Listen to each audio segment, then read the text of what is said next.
Assalamualaikum warahmatullahi wabarakatuh. Kami dari kelompok 2 yang beranggotakan Eva Nur Rahimah, Fitriyawati, Ismi Faiza Husniyah, Leviania Saputri dari kelas A Tadris Matematika semester 3. Kami akan mempresentasikan makalah kami tentang pemanfaatan media Move or Stay area untuk media pembelajaran matematika kelas 7 SMP.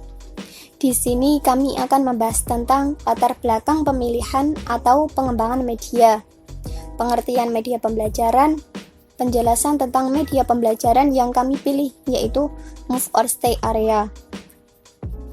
Peran media Move or Stay area, karakteristik, langkah pembuatan media, peraturan permainan, dan yang terakhir yaitu teknik permainan. Memasuki pembahasan yang pertama, yaitu latar belakang pemilihan atau pengembangan media. Pengajaran adalah suatu aktivitas atau proses belajar mengajar yang di dalamnya ada dua subjek, yaitu guru dan peserta didik. Guru sebagai penginisiatif awal, pengarah, pembimbing, sedangkan peserta didik sebagai yang mengalami dan terlibat aktif untuk memperoleh perubahan diri dalam pembelajaran. Namun, tentu saja guru mempunyai permasalahan terkait dalam menyampaikan materi kepada peserta didik. Masalah-masalah atau kesulitan yang sering timbul dan dialami oleh guru dalam menyampaikan materi antara lain. Yang pertama yaitu realitas empiris, yaitu guru mengandalkan pada dirinya sebagai satu-satunya media atau sumber belajar. Adanya kecenderungan seorang guru bahwa dirinya lah yang menguasai materi daripada peserta didik itu sendiri. Yang kedua yaitu guru terfokus pada satu media saja, kurangnya inovasi dan pengembangan media pembelajaran.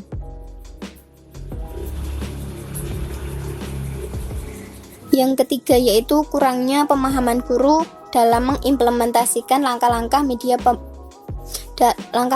pemilihan media, pemaduan warna, penggunaan jenis dan besar huruf, karakteristik siswa, tujuan pembelajaran. Yang keempat yaitu keterbatasan media yang digunakan oleh guru dalam proses pembelajaran dapat mengakibatkan membosankan siswa sehingga kehilangan motivasinya untuk belajar. Sehingga guru diharuskan menciptakan pembaruan dalam proses pembelajaran dengan menyediakan suatu media pembelajaran supaya materi yang disampaikan tetapi dengan kemasan atau dengan cara yang berbeda.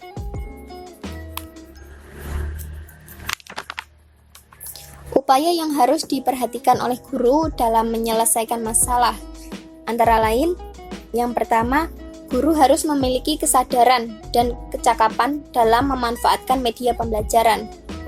Yang kedua yaitu guru harus aktif mencari dan mengembangkan sistem pendidikan yang terbuka bagi inovasi teknologi media pembelajaran. Yang ketiga yaitu guru sangat membutuhkan pengetahuan untuk memahami tentang jenis, manfaat, kriteria media pembelajaran yang akan digunakan sebagai alat untuk membantu dalam proses pembelajaran peserta didik. Yang keempat yaitu guru harus memfasilitasi media pembelajaran, bisa dengan membuat sendiri atau dengan meminjam dari sekolah. Yang terakhir yaitu guru dapat membentuk manajemen pengelolaan media pembelajaran, terutama media yang jumlahnya terbatas di sekolah. Yang selanjutnya yaitu pengertian media pembelajaran. Media secara bahasa artinya tengah, perantara, dan juga pengantar. Sedangkan menurut istilah yaitu paduan antara bahan, alat, atau antara software dan hardware. Sedangkan pembelajaran dapat diartikan sebagai membelajarkan kombinasi demi terjadinya tujuan menjalin belajar. Jadi, media pembelajaran yaitu alat, bahan, atau sumber daya yang digunakan untuk menyampaikan materi-materi pembelajaran dari pendidik kepada peserta didik dalam proses belajar mengajar. Yang selanjutnya yaitu Move or Stay area. Media pembelajaran Move or Stay area merupakan rekonstruksi ulang dari sebuah permainan ular tangga, kemudian digunakan untuk media pembelajaran. Media pembelajaran Move or Stay Area selain digunakan untuk media pembelajaran yang membantu peserta didik untuk memahami materi yang disampaikan guru, juga berguna sebagai media permainan. Melalui media permainan diharapkan dapat menghilangkan kejenuhan dalam materi yang melelahkan dan mendukung peserta didik agar lebih aktif dan memberi respon. Materi yang disampaikan dengan media pembelajaran ini bisa beragam, sesuai dengan pembelajaran pada saat itu. Di sini, kami memilih menggunakan materi kelas 7 SMP semester 2 kurikulum 13, yaitu berkenaan dengan bangun datar. Peran media Move or Stay Area. Yang pertama, memberikan kesamaan pengalaman, yaitu meningkatkan rasa percaya diri dan membantu menumbuhkan sikap kerjasama yang baik dengan tim. Yang kedua yaitu memperjelas penyajian pesan dan informasi. Maksudnya, membantu siswa mengingat materi yang telah disampaikan, mengembangkan pengetahuan yang diperoleh oleh siswa, dan meningkatkan imajinasi. Yang ketiga yaitu mengatasi keterbatasan siswa. Maksudnya, meningkatkan olah imajinasi siswa. Yang terakhir yaitu meningkatkan dan mengarahkan perhatian. Artinya memacu rasa ingin tahu siswa dan meningkatkan interaksi antar siswa. Yang selanjutnya yaitu karakteristik dari media Move or Stay Area. Karakteristik dari media Move or Stay Area ada 3, yaitu fixative property, distributive property, dan yang ketiga yaitu manipulative property. Fixative property. Media pembelajaran Move or Stay Area merupakan rekonstruksi ulang dari sebuah permainan, kemudian digunakan untuk media pembelajaran. Peraturan-peraturan yang ada pada permainan bisa diganti dengan menyesuaikan dari tujuan dalam pembelajaran tanpa mengganti inti dari permainan. Penggunaan media pembelajaran dengan memanfaatkan permainan bisa digunakan setiap saat. Yang ketiga yaitu distributive property. Pemanfaatan dengan media pembelajaran dari permainan bisa dimanfaatkan untuk mempercepat pemahaman materi yang disampaikan. Media pembelajaran dengan berdasarkan metode permainan yang berisikan soal-soal dapat membantu siswa untuk mengingat kembali materi yang telah dijelaskan dalam menyelesaikan permasalahan. Yang ketiga yaitu manipulative property. Media pembelajaran ini memanfaatkan beberapa bahan yang mudah dijangkau oleh siswa ataupun guru. Penggunaan media pembelajaran ini diperuntukkan untuk tim yang berisikan 4 atau 5 siswa untuk keefektifan dalam menyampaikan materi. Menggunakan media dengan kerjasama tim dapat memanfaatkan dalam memberikan pengalaman dan pemahaman yang sama pada tim. Penggunaan yang ramah lingkungan dan pembuatan yang mudah membuat permainan ini dapat diproduksi lebih banyak dan berkreasi sendiri. Yang selanjutnya yaitu langkah-langkah pembuatan media Move or Stay Area. Permainan ini termotivasi dari permainan ular tangga yang kami modifikasi dengan bangun datar dan beberapa soal untuk mempermudah peserta didik dalam memahami materi dan menghafal rumus dari materi bangun datar. Langkah-langkah pembuatannya yaitu yang pertama, menyiapkan alat dan bahan yang akan digunakan untuk membuat media pembelajaran. Bahan dan alatnya yaitu pertama, kertas A2 berwarna putih yang digunakan untuk papan atau peta ular tangga, penggaris, pensil, penghapus, gunting, lem, spidol warna-warni yang digunakan untuk menebali atau memperjelas pola pada peta ular tangga. Yang terakhir yaitu kertas origami metalik yang digunakan sebagai bangun datar. Yang kedua yaitu membuat pola kotak untuk dasar papan permainan ular tangga. Yang ketiga yaitu memberi nomor pada setiap kotak atau petak pada papan permainan ular tangga. Kita dapat menuliskan nomor di setiap kotak atau petak dengan urutan dimulai dari angka 1 dan terus berlanjut sampai dengan angka 100. Yang keempat yaitu membuat bentuk bangun datar yang akan digunakan sebagai materi pembelajaran. Untuk membuat bangun datar, kami membuatnya dari kertas origami metalik yang sudah disiapkan. Setelah membuat pola bangun datar, gunting dan tempelkan pada papan ular tangga. Yang kelima yaitu menambahkan soal pada petak atau kotak dalam papan permainan ular tangga. Tulis soal di setiap bagian kotak yang terdapat bangun datar. Semisal pada kotak nomor 15 terdapat bangun datar segitiga, kita bisa menambahkan soal seperti mencari luas dari segitiga. Dan membuat soal lainnya pada bangun datar yang lain. Dan yang keenam yaitu membuat ilustrasi ular tangga. Membuat ilustrasi ular dan tangga pada papan permainan ular tangga. Kami membuat hiasan ular dan tangga di beberapa kotak. Pada hiasan ular fungsinya untuk membuat peserta didik turun sesuai dengan kotak atau petak yang ditentukan. Sedangkan gambar tangga berfungsi untuk membuat peserta didik naik beberapa langkah sesuai dengan ujung dari tangga tersebut. Dan yang langkah ketujuh yaitu membuat pola ilustrasi start dan finish. Start untuk memulai permainan dan finish untuk mengakhiri permainan. Dan langkah yang ke-8 yaitu membuat dadu untuk menjalankan permainan ular tangga. Buatlah jaring-jaring kubus yang nantinya akan dibuat untuk membuat dadu. Kemudian gambarkan pola lingkaran di setiap sisi pada jaring-jaring kubus atau dadu sesuai jumlah urutannya yaitu 1 sampai 6.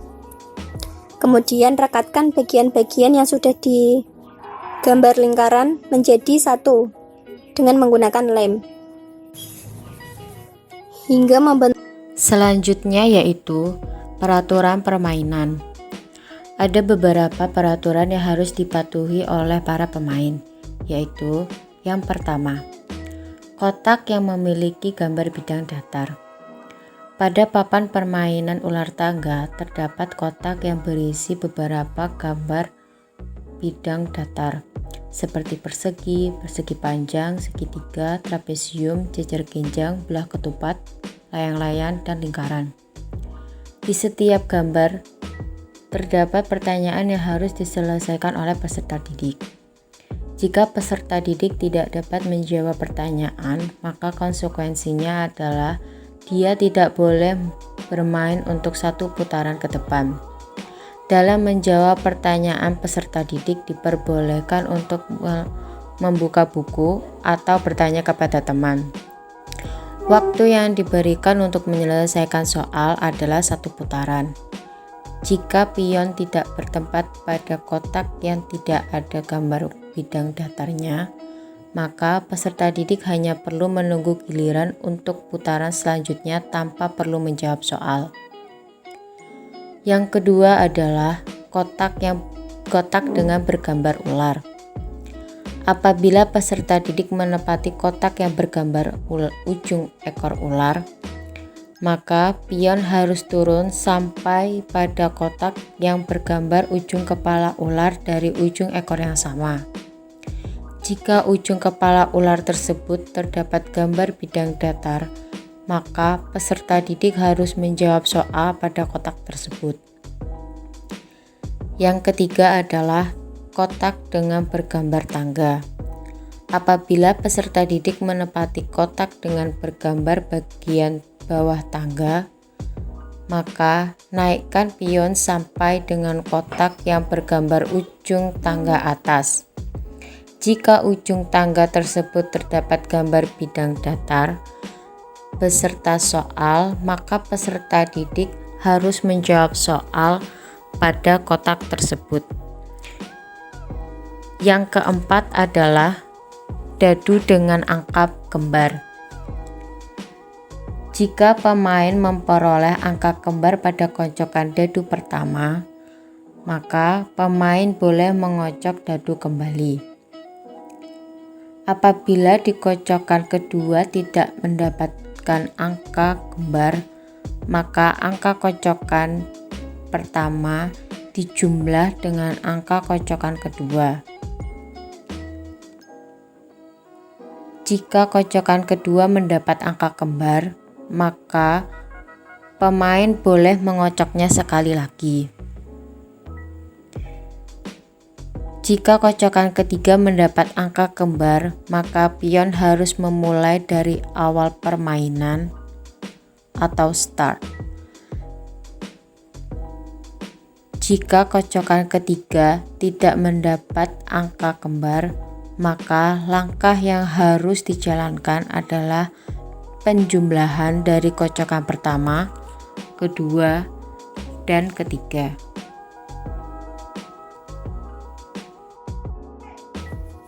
Yang selanjutnya yaitu teknik permainan. Yang pertama, guru membagi peserta didik dalam bentuk kelompok dalam suatu kelas. Pembagian kelompok peserta didik bisa dilakukan dengan berbagai macam teknik, seperti menggunakan teknik urutan dalam absen, tempat duduk, tempat tinggal, tanggal lahir, dan lain-lain.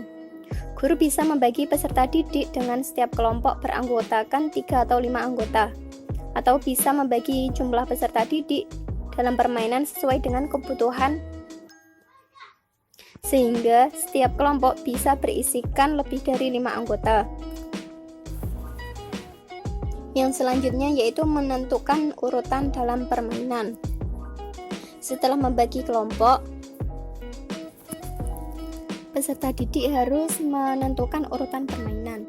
Masing-masing pemain harus mengocok dadu terlebih dahulu. Untuk peserta didik yang memiliki angka tertinggi dalam pengocokan dadu, maka menjadi urutan pemain pertama, dan seterusnya sampai peserta didik yang mendapatkan jumlah yang terendah itu sebagai yang terakhir. Dan apabila mendapatkan angka yang kembar pada siswa atau peserta didik, maka dilakukan pengocokan ulang sampai dengan mendapatkan nilai yang berbeda.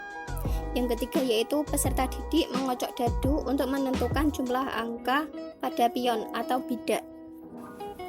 Untuk menentukan jumlah langkah pada pion atau bidak, pemain mengambil dadu kemudian mengocoknya untuk memunculkan jumlah dadu yang digunakan untuk menentukan jumlah pion atau bidak melangkah. Start pada move or stay area dimulai dari 0, sehingga jika muncul jumlah dadu 2, maka pion atau bidak akan berada pada kotak yang tertuliskan nomor 2. Begitu pula dengan penambahan langkah penambahan langkah pada dadu pada putaran kedua. Semisal jumlah dadu yang pada putaran kedua mendapatkan 7, sehingga pion atau bidak yang ada pada kotak 2 berjalan sebanyak 7 langkah terhadap urutan angka yang telah tertera. Yang selanjutnya yaitu pemenang dalam permainan. Pemain dikatakan menang apabila pemain telah sampai pada kotak yang tertuliskan finish sebelum pemain lain sampai kepada finish tersebut. Baik, sekian presentasi dari kelompok kami. Apabila ada kesalahan, kami mohon maaf.